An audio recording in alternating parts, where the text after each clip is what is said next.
Pouco tempo depois da penhora, arrebenta o caso Guímaro, ou dos Quinhentinhos. Numa busca à casa do árbitro, a Polícia Judiciária encontra a fotocópia de um cheque de 500 contos emitido pelo presidente do Lessa, que na época anterior se sagrara campeão da 2ª Divisão, depois de um jogo em que Guímaro cometera muitos erros. O árbitro é detido e no mesmo dia a PJ faz buscas na casa de Reinaldo Teles, braço direito de Pinto da Costa. As investigações do caso Guímaro tinham começado depois da publicação de um artigo do jornalista Marinho Neves. Corruptos e bem pagos, descrevia uma vasta teia de corrupção e explicava como eram feitos os pagamentos para comprar resultados. No final, só os dirigentes do Lessa e Guímaro foram condenados. O Reinaldo Teles foi apanhado numa escuta telefónica em que falava dos célebres quinhentinhos, que eram os 500 contos que o presidente do Lessa tinha que dar ao Guímaro, e estava envolvido, portanto isso era um indício de que ele estava envolvido em algumas situações e foi constituído arguido por causa disso. Mas passado algum tempo, inesperadamente e sem ninguém entender, o Reinaldo Teles passou de arguido para testemunha da acusação. Ninguém entendeu, nem eu entendi, nem por isso são coisas da justiça. 2 anos depois, outro árbitro, outro caso. Carlos José Amorim Calheiros, conhecido por Carlos Calheiros, faz uma viagem ao Brasil com a família através da agência Cosmos, que tratava das deslocações do Futebol Clube do Porto. A fatura, em nome de José Amorim, é paga pelo clube.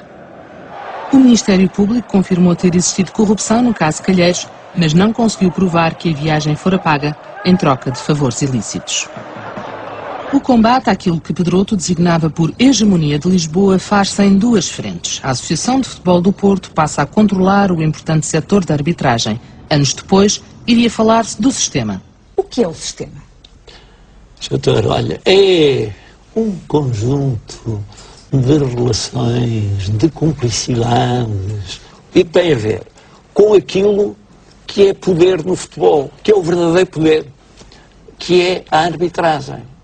Numa estrutura, de facto, que é uma autêntica autocracia, neste momento tem 2 caras, o Sr. Pinto da Costa e o Sr. Major. Por outro lado, desenvolve-se uma estratégia de confronto. Pinto da Costa mantém um confronto quase permanente com os organismos desportivos e até com árbitros. Os homens do apito sempre o temeram. Muitas conversas que tive com colegas meus, as referências que eram efetuadas, o homem lá de cima, se a malta se porta mal, dá cabo da gente. Ora, um árbitro já está retirado, internacional, uma vez dirigiu o Futebol Clube do Porto Benfica, foi o seu primeiro derby, o primeiro clássico que arbitrou no Estádio das Antas, e aos 20 minutos de jogo, o capitão do Futebol Clube do Porto naquele tempo, João Pinto, cometeu uma falta sobre um jogador do Benfica que justificava cartão vermelho. Objetivamente, cartão vermelho. E o árbitro mostrou-lhe o cartão amarelo e o jogo prosseguiu. No fim de semana seguinte, encontrámos-nos no mesmo hotel, ele ia para um outro jogo e eu para ele, disse, pá, a semana passada não mostraste o cartão vermelho ao João Pinto, porquê? E eu disse, tu és maluco? No Estádio das Antas, mostrar o cartão vermelho ao capitão do Futebol Clube do Porto, 20 minutos de jogo, eu não sou maluco. Para defender os superiores interesses do Futebol Clube do Porto, ele é capaz de tudo. Tudo implica o quê? Tudo. Coisas impensáveis aconteceram já. Um Porto-Benfica em 91 ficou célebre. Não conseguimos entrar na cabine porque a cabine tinha um cheiro de tal maneira agressivo e intoxicante que não era possível estar dentro da cabine. Tivemos que nos equipar no corredor, de um corredor dos balneários. Depois, no intervalo, naquele túnel do inferno, como eu lhe chamei, porque não foi só naquele jogo, em muitos outros jogos eu sentia pressão verbal, não é? Com empurrões e tudo isso, frequente. Da parte de quem? Da parte do staff ligado ao futebol.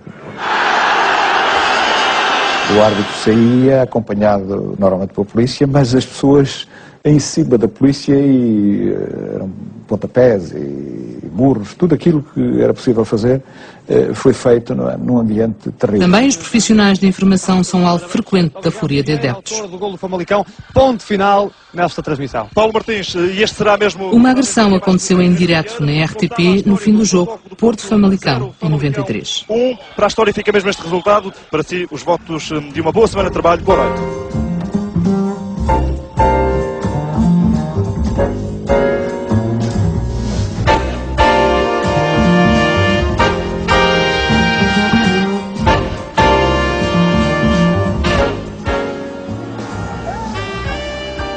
Mais de uma dezena de jornalistas foram intimidados ou até agredidos quando cobriam acontecimentos relacionados com o Futebol Clube do Porto.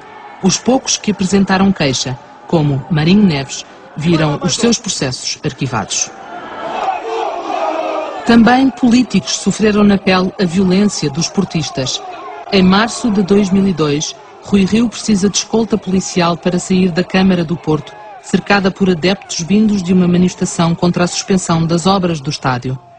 Umas vezes em representação oficial, muitas outras a título privado, autarcas, deputados, ministros e primeiros-ministros de várias cores políticas e até presidentes da República partilharam momentos de glória com Pinto da Costa. Uma relação privilegiada com o poder resulta em benefícios de vária ordem. Por exemplo, conseguir que um certo diretor de jornal vá a tribunal. O Paulo Portas já tinha faltado não sei, um sem número enorme de julgamentos. E ele falou, até penso que era do PSD, falou, queixou-se, e o ministro disse, mas isso não pode acontecer. Então, se não pode ser ministro, veja se me consegue resolver o problema, a trazer o gajo aqui assim, para ele responder ao juiz. Pronto. E foi quando, naturalmente, o ministro terá dado instruções a quem de direito para o juiz mandou, a polícia daqui foi lá buscá-lo. Às 6 da manhã, às 9h30, estava ele a entrar aqui no tribunal na Rua de Bolhão. A relação do Sr. Pinto da Costa com o poder político no Porto era uma relação, de facto, de mando, de autoridade, e que eu sempre achei ilegítima. E, como se sabe, tinha componentes políticas, mas teve componentes de favores mútuos, aqueles favores mútuos que o futebol dava. Quando Rui Rio é eleito, está a ser construído um novo estádio. Rio levanta a suspeita de um alegado favorecimento do anterior executivo camarário ao Futebol Clube do Porto, que graças a uma permuta com a autarquia, ficara com terrenos para habitação, comércio e escritórios. O processo corre ainda hoje em tribunal. Em dezembro, em vésperas do lançamento da sua biografia oficial, o apito soa para Pinto da Costa. O presidente portista está na Galiza quando a polícia lhe entra em casa com um mandado judicial. O Ministério Público não tem hoje dúvidas de que Pinto da Costa foi avisado da operação. O presidente do Futebol Clube do Porto é constituído arguido por corrupção desportiva e tráfico de influências. Os casos de alegada corrupção dizem respeito a jogos do Futebol Clube do Porto entre 2002 e 2004. Um deles, com o Estrela da Amadora, ficou conhecido por Caso da Fruta e envolve António Araújo, um empresário próximo de Pinto da Costa, que alegadamente seria o intermediário na compra de favores da equipa de arbitragem ao Futebol Clube do Porto, em troca de serviços de prostitutas, designadas em conversas telefónicas por Fruta. Outro caso diz respeito ao jogo Beira-Mar-Porto e envolve o árbitro Augusto Duarte, que na véspera do jogo esteve com António Araújo em casa de Pinto da Costa. Os alegados crimes de tráfico de influências dizem respeito a 2 casos disciplinares.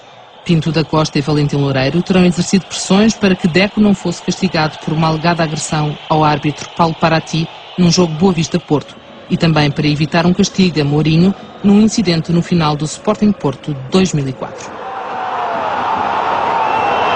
Confirma que tinha como visitas de casa os senhores Martins dos Santos e Augusto Duarte? Confirma? Exatamente. Foram lá algumas vezes e iam preparar os jogos, certo? Eram pagos em dinheiro e também eram presenteados com umas meninas, não era? Para lhes fazer companhia, para beberem uns copos, para o Futebol Clube do Porto ganhar.